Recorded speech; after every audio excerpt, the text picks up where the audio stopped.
नमस्कार, जय माता दी दोस्तों। कैसे हैं आप सब। आज मैं आप सभी को पितृपक्ष की पूजा, नियम, श्राद्ध और ब्राह्मण भोजन के नियम की जानकारी दूंगी।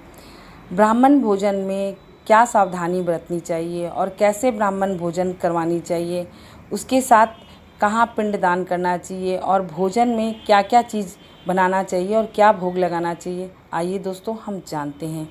यूँ तो हम सालों भर देवी देवता की पूजा करते हैं, पर साल के ये 16 दिन पितरों की पूजा के लिए विशेष मनाया जाता है।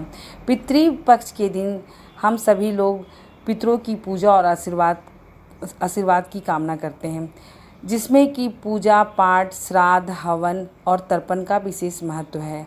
आप पिंडदान भी कर सकते हैं। आप अपने सामर्थ्य के अनुसार गया जी भी जाकर पिंडदान कर सकते हैं, और नहीं है तो आप अपने घर के आसपास ही उनकी पूजा पाठ करके पितरों का आशीर्वाद प्राप्त कर सकते हैं, पितृदोष से मुक्ति प्राप्त कर सकते हैं। तो पितृपक्ष में हमें किन सावधानियाँ बरतनी है और क्या पूजा पाठ करना है, आइए दोस्तों हम जानते हैं। पितृपक्ष की पूजा में आप 16 दिन कोशिश आप ये करें कि रोज़ नित्य प्रतिदिन आप जल पीपल के पेड़ में आप जल चढ़ाएं और 1 लोटे में तिल, जौ, चावल और सफ़ेद फूल डालकर आप पितरी की तर्पण कर सकते हैं और जल चढ़ा सकते हैं। यदि आपके पितरी जिस तिथि में उनका देहांत हुआ है उस तिथि में आप पूजा पाठ और हवन करवाते हैं तो अच्छी बात है, नहीं तो आप 16 दिन अपनी श्रद्धा भाव से पूजा पाठ, हवन, तर्पण कर सकते हैं। पितृपक्ष में आज मैं आपको ब्राह्मण भोजन की नियम और विधि बताऊंगी। तो पितृपक्ष में भोजन किस पात्र में करवाना है, आइए मैं आपको जानकारी देती हूँ। पितृपक्ष में 16 दिनों तक कुछ लोग ब्राह्मण को नित्य भोजन पहुँचाते हैं या बनाकर खिलाते हैं। ये आपकी अपनी श्रद्धा और अपनी सुविधा के अनुसार है। कहा जाता है कि जिस दिन हमारे पूर्वज का देहांत होता है उस दिन उसी तिथि को ब्राह्मण को भोज करवाना चाहिए, लेकिन कुछ लोगों को अपने पूर्वजों की देहांत की तिथि नहीं पता होती है, तो वो उस दिन अमावस्या की तिथि को चुन लें। अमावस्या की तिथि के दिन जिनको अपने पितृ के देहांत की तिथि नहीं पता है तो वो अमावस्या की तिथि के दिन उनका श्राद्ध, पूजन और ब्राह्मण भोजन करवा सकते हैं। ब्राह्मण भोजन के दिन आप सुबह उठकर नहा धोकर शुद्ध और सात्विक भोजन बनाएं। कई लोग शहरों में खासकर माताएं बहनें चप्पल पहनकर भोजन बनाती हैं, तो आप इस बात का विशेष ध्यान रखें कि आप चप्पल पहनकर भगवान का या पितरों का भोजन ना बनाएं। और खाना आपकी जो भी भोजन बनाती हैं वो सात्विक बननी चाहिए, उसमें आप हींग का प्रयोग बिल्कुल ना करें। खाना में आप पूड़ी, सब्जी, मिठाई, बड़ा में आप नमक का प्रयोग ना करें। खीर, पूड़ी इत्यादि चीज़ आप बना सकते हैं। खाना में आप ज़्यादा मसालेदार खाना नहीं, शुद्ध और सात्विक भोजन बननी चाहिए। यदि कोई महिला अशुद्ध अवस्था में है तो उन्हें भोजन नहीं बनानी चाहिए। इसकी जगह आप सीधा निकाल सकते हैं, अर्थात कच्चा चावल, आटा, हल्दी, सब्जी, हरी सब्जियां आप दान कर सकते हैं। या फिर जब आप शुद्ध अवस्था में हो जाए तो अपनी श्रद्धा भाव से आप जितनी आपकी सामर्थ्य है आप अपना अन्न बनाएं और ब्राह्मण देवता को बुलाकर उन्हें भोजन करवाएं। यथाशक्ति आप अपने वस्त्र, कपड़े, अन्न दान भी कर सकती हैं, ये आपके ऊपर निर्भर करता है। खाने में आप क्या बना सकती हैं। खाने में आप चावल, दाल, पूड़ी, सब्जी, हरी सब्जी, घी जैसा भी हो आप बना के दें, ब्राह्मण देवता को खिलाएं। आप अपनी श्रद्धा के अनुसार दान करें। और भोजन जब भी आप भोग लगाएं तो लोहे के बर्तन पे भोग नहीं लगानी चाहिए। जैसे कि स्टील होता है तो स्टील भी लोहे से मिलकर बनाया जाता है, तो ब्राह्मण देवता को आप पीतल या कांसे के बर्तन में भोग लगाएं। यदि किसी के पास पीतल, तांबा, कांसा का धातु से निर्मित बर्तन नहीं है तो आप पत्तल का प्रयोग करें। पलाश के पत्ते से जो पत्ता होता है या कोई भी पत्तल जो आपको प्राप्त हो आपके आसपास, तो उस पत्तल में आप ब्राह्मण का भोजन बनाएं, पितरों का भोग लगाएं और उसके बाद आप ब्राह्मण देवता को भोजन करवाएं। यदि आप उसमें कुछ बनाना चाहती तो खासकर खीर आप ज़रूर बनाएं, और आप अपनी सामर्थ्य के अनुसार जो भी हो वो बना सकते हैं।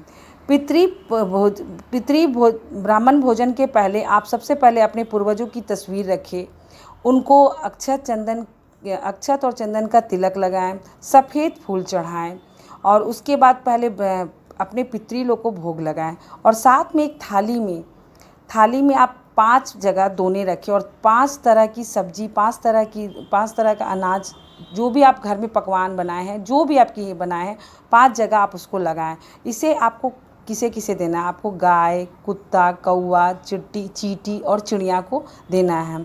इसके बाद आप पितरी को भोग लगाने के बाद आप ब्राह्मण देवता को भोजन कराएं। उसके उपरांत आप भोजन प्राप्त कर सकते हैं और आप अपनी श्रद्धा भक्ति के अनुसार आप उसे ब्राह्मण देवता को सफ़ेद वस्तु का दान करें, जैसे सफ़ेद धोती, सफ़ेद तौलिया, सफ़ेद फूल, सफ़ेद चावल। यदि आप समर्थवान हैं तो चांदी का भी दान कर सकते हैं, क्योंकि सफ़ेद चीज़ों के दान से आपके पितृ तृप्त होते हैं, प्रसन्न होते हैं और आपको आशीर्वाद देते हैं। दान का विशेष महत्व है, आप अपनी श्रद्धा के अनुसार कर दीजिए। यदि आपके पास नहीं भी है तो आप पैसे भी देके ब्राह्मण देवता को दान कर सकते हैं। यदि आप कपड़े, वस्त्र, अनाज दान नहीं कर सकते हैं तो कुछ पैसे देके भी आप इस नियम को पूरा कर सकते हैं। जिनके पूर्वज इसी साल मरे हैं तो उनके लिए क्या उपाय है? तो उनके लिए ये उपाय है कि वो जिनके पूर्वज अभी कुछ दिन पहले उनका देहांत हुआ है तो उनकी श्राद्ध नहीं होगी, उनकी श्राद्ध नहीं, क्योंकि वो यात्रा पे निकल जाते। 1 साल के बाद ही उनकी श्राद्ध पूजा करवाई जा सकती है।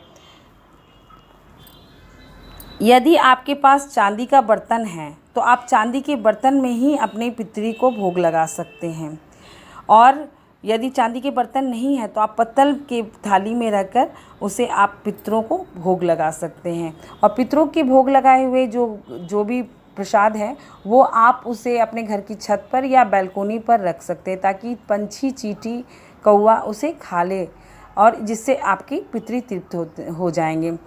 ये जो साल में 16 दिन होता है पितरों के लिए, इसे विशेष नियम से निभाना चाहिए। इसे इंसान को बहुत शुद्ध और सात्विकता से रहना चाहिए। श्राद्ध के समय आप नए वस्तु का प्रयोग नहीं कर सकते, अर्थात मतलब नए वस्त्र, कपड़े, कोई भी सामान आप श्राद्ध में नहीं खरीद सकते।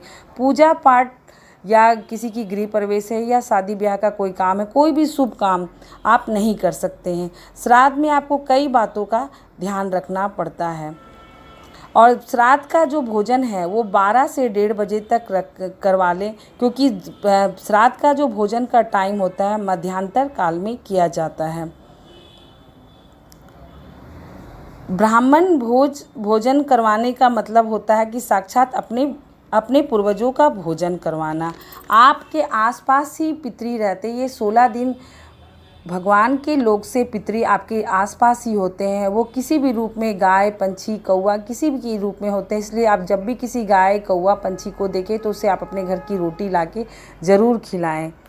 और यहाँ मैं एक बात और शेयर करना चाहूँगी कि कई बार आप देखते हैं कि पितृपक्ष में कुछ बच्चों का जन्म होता है, तो ये क्या है? तो पितृपक्ष में जो बच्चे जन्म लेते हैं वो हमारे ही कुल के बच्चे होते हैं, हमारे वंश में के ही बच्चे होते हैं, जिनको इस कुल और वंश से बहुत लगाव होता है, तो वो फिर इसी पितृपक्ष में जन्म लेते हैं। ये जानकारी हिंदू मान्यता के अनुसार मैं आपको बता रही हूँ। और साथ ही जो पितरी की जल है वो आप ज़रूर दें, खासकर विशेषकर आप इस बात पे ध्यान दें कि पितरी के लिए आप 1 लोटे जल में तिल और चावल और सफ़ेद फूल डालकर प्रतिदिन 16 दिनों तक आप लगातार जल का तर्पण आप पितरी को दें, क्योंकि पितरी 16 दिन आपके दरवाजे तक पहुंचती है तो उनको तृप्त करना बहुत ज़रूरी है। और जो महिलाएं हैं घर से बाहर नहीं जाती हैं वो अपने घर में ही किसी भी पौधे में आप पितरी के नाम से जल चढ़ाएं और कुछ जल के छींटे अपने दरवाजे के बाहर भी छींटें। कहा जाता है कि पितरी आपके दरवाजे के बाहर खड़ी है तो जल से भरे पात्र से आप पानी को अपने मुख्य द्वार पे ज़रूर इसका छींटन करें, जिससे कहा जाता है कि पितरी कभी भी आपके दरवाजे के बाहर आ सकती है। पितरों का आशीर्वाद लें और पितरी ये 16 दिन आपके प्रसाद, आपके आशीर्वाद को आपको आशीर्वाद दे के जाते हैं। इसी तरह आप हमारे साथ बने रहिए, आगे भी मैं आपको नवरात्रि की वीडियो देती रहूँगी। तब तक के लिए धन्यवाद। Thanks to watching my video.